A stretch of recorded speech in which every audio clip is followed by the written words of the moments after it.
kapan supaya ini tetap sukses dan disukai banyak orang tentunya. Tapi aku bersyukur banget bisa terlibat dalam sesuatu yang aku bangga, aku senang menjadi satu di antara sekian banyak orang yang aku bisa belajar banyak dari mereka semua, mengingatkan aku untuk selalu menghargai karakter yang baru diberikan kepada aku, cerita yang baru diberikan kepada aku, karena dari titik cara pandang yang menghargai sesuatu yang baru datang dalam hidup kita, di situ kita bisa memberikan yang terbaik pada saat itu yang kita bisa berikan, gitu sih. Turun 15 kilo. Boleh tahu diceritain. Jadinya 21 kilo sekarang. Pas syuting. Ini luar biasa sih ya. Coba turun 21 kilo. Itu waktu setahun. Itu jadi stok di kulkas kayaknya jadinya obat-obatan. Udah nggak ada apa-apa lagi di kulkas. Karena kan kita kalau di rumah ngeliat ada makanan di meja makan, cemilan coklat, selai-selai coklat gitu-gitu kan kita ambilin tuh. Jadi kuncinya salah satunya adalah apa yang ada di dapur pasti akan kita ambil. Jadi semua yang enak-enak nggak yang aku adain di rumah gitu. Salah satunya. Jadi tawar aja itu kosong sementara ini ya. Dapur kosong ya. Hambar.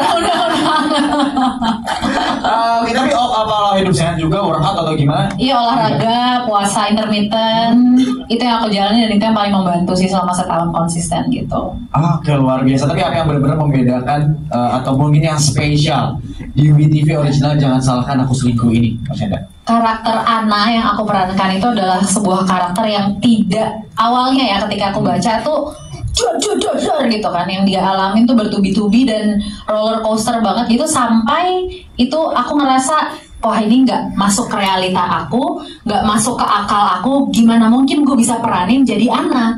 Kalau apa yang dia alamin aku nggak tahu rasanya gimana, hanya sekedar kayak gue baca cerita buku, ini cerita novel atau nonton sesuatu yang dialami orang lain, aku menyaksikan dari luar gitu, bener-bener seperti itu. Aku nggak pernah ngalamin, aku nggak pernah mencicipi apa yang Ana rasakan gitu dalam hidupnya selama cerita ini. Nah, aku akhirnya melakukan riset, nanya-nanya ke orang-orang sampai ketemu dengan seorang wanita yang sudah punya anak 3 dan dia mengalami hal yang persis sama Ana alamin. Udah di A, abis itu di B, abis itu di C-in, abis itu di D-in gitu. Jadi hampir ya 90% lah dia mengalami apa yang Ana rasakan gitu. Jadi aku bertanya sama beliau, rasanya gimana sih? Udah di giniin terus orangnya ngotot lagi merasa paling benar, terus aku mesti gimana tuh kegamangannya, goncangnya gitu. Jadi itu yang paling berat sih dari tantangan buatku dari Jangan Salahkan Aku Selingkuh. Oke, thank you, terima kasih buat Marsiana. Selanjutnya ada Gino. Hai Gino, apa kabar? Mungkin mau disapa dulu teman-teman, boleh? Halo teman-teman semua, apa kabar? Thank you untuk teman-teman yang pada hadir, untuk wartawan juga, untuk Gino lovers. Kalau Gias, mana Gias? Thank you. I really appreciate kalian sempatin waktu karena ya ini project yang memang salah satu project yang I really love karena aku menikmati prosesnya gitu, syuting bareng sama teman-teman yang udah pernah syuting bareng. Jadi ya I really hope for the best untuk Gino ini. Yes. Tapi untuk ngomongin series sendiri Gino, kan berarti sudah pernah atau beberapa kali main di series. Nah, yang membedakan atau mungkin katanya di sini peran Gino adalah sangat jahat sekali katanya. Saya nggak tahu tuh. Apakah itu emang pernah mengalami? Bisa. Ya? Apakah pernah mengalami? Atau mungkin perlu pendalaman peran di tempat-tempat lain atau gimana? Mungkin bisa diceritain kayak gimana? Kalau pernah mengalami, enggak sih. Tapi nggak mikir ya. Alhamdulillah. Gitu. Hampir-hampir ya. Nggak, tapi itu dia. Aku bisa dapat kesempatan untuk mengalami proses reading yang cukup panjang. Yes.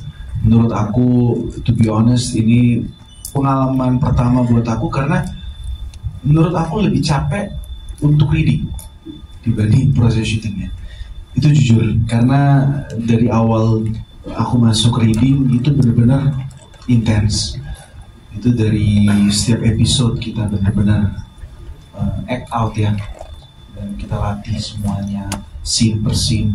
Awalnya aku mikir ini kayak gini caranya gimana nih, syutingnya nanti pasti bakal lebih capek gitu ya, lebih Tapi ternyata justru dengan persiapan reading yang intens membuat proses syutingnya jadi lebih gampang.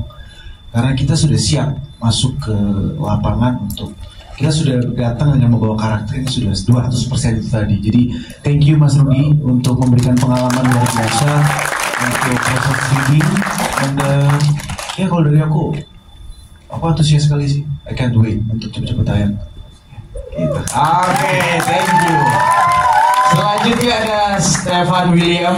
Hai Stefan, apa kabar? Mungkin kalau nyapa-nyapa teman-teman dulu boleh. Halo semuanya, apa kabar?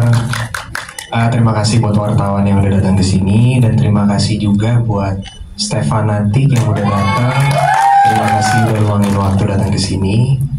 Ya mungkin mau cerita sedikit, emang sempet ya Mas Agung ya kita ngobrol untuk masuk web series ini emang agak ya beberapa hari lah. Dan mungkin ini pengalaman pertama syuting bareng sama Mas Agung juga, produsernya Mas Agung ini pertama kali.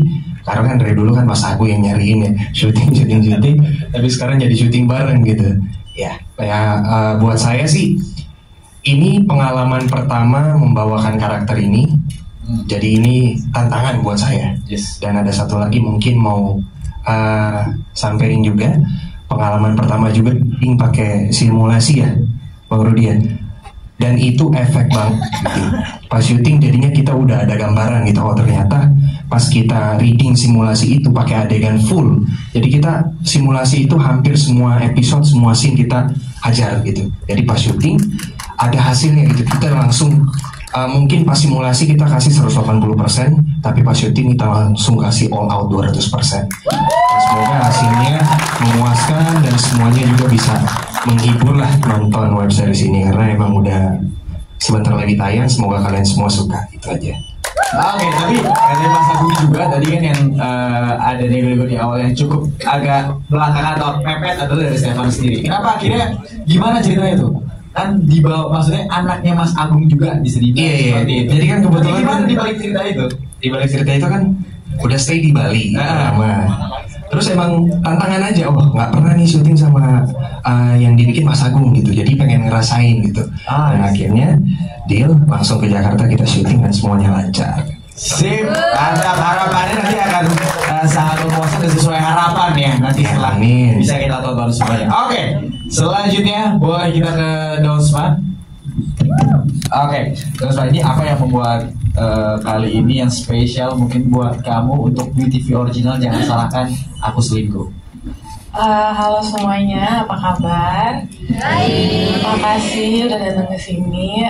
Yang buat spesial itu pertama aku ngeliat, aku kira kan ini bakal kayak kisah-kisah kayak ya udahlah kayak perselingkuhan biasa gitu, kayak ya udah sering-sering terjadi. Tapi ya benar ini tuh kayak perselingkuhan yang beda, di mana marriage counselor yang harus kayak dia menghadapi kisah hidupnya, terus dengan plot twist yang sangat menggemaskan. Jadi kayak oke lah, bolehlah kita coba ini, kayak nggak sabar banget buat nonton ini.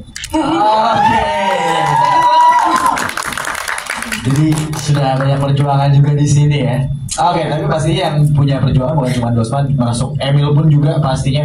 Emil, boleh diceritain dong kalau versinya kamu seperti apa? Mungkin perjuangannya dari awal kayak proses menalami perannya atau itu seperti apa? Pertama-tama, hai semuanya rekan-rekan media yang udah datang, teman-teman semua, terima kasih. Salam kenal, nama aku Emil Mario, di sini berperan sebagai Jay. Sebenarnya tantangan nggak ada sih, karena aku peran di sini juga Chong M. Sama Emil is Jay gitu. Tapi sebenarnya walaupun peran aku tuh mirip dengan sifat asli aku, menurut aku Jay itu beda gitu. Jay itu gini-gini yang cong-cong posesif, sedangkan aku tuh nggak posesif. Aku bukan gitu yang wah mati-matian gue harus membela sahabat gitu, enggak. Karena aku nggak mau ikut campur urusan teman, mau sedekat apapun itu aku nggak mau ikut campur. Jadi kayak gitu sih. Dan tantangannya apa ya? Itu sih memerani Chong yang posesif kali ya. Tapi overall semuanya benar-benar seru banget, karena benar tadi kata si Gino juga, semua tuh malah bagian paling susahnya pas reading gitu, karena apa yang aku baca sama kalau udah di act out itu ternyata bisa sebeda itu gitu, dari intonasi, gerakan atau mimik apapun segala macam. Oh, oke. Apakah kamu Gemini bukan ya? Bukan, aku Cancer. Oh, Cancer emang nggak terlalu posesif kalau belum ini di banget ya.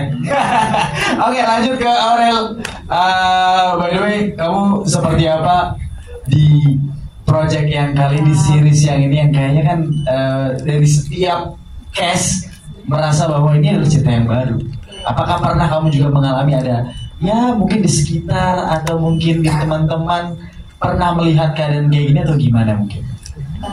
Kalau yang kayak perselingkuhan itu kayaknya sering ya di kalangan. Tapi kalau aku sendiri nggak pernah karena belum pernah ngerasain diselingkuhin atau selingkuh ya. Tapi karakter aku di sini kan sebagai K ya. Dan menurut aku peran K di sini itu sangat penting karena kalau nggak ada K, kayak web series ini tuh nggak akan jadi gitu.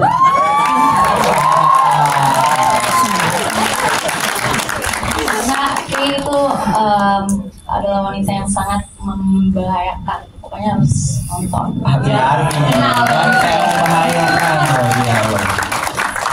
Oke, kalau gitu, thank you buat Aurel. Nah, buat teman-teman semuanya.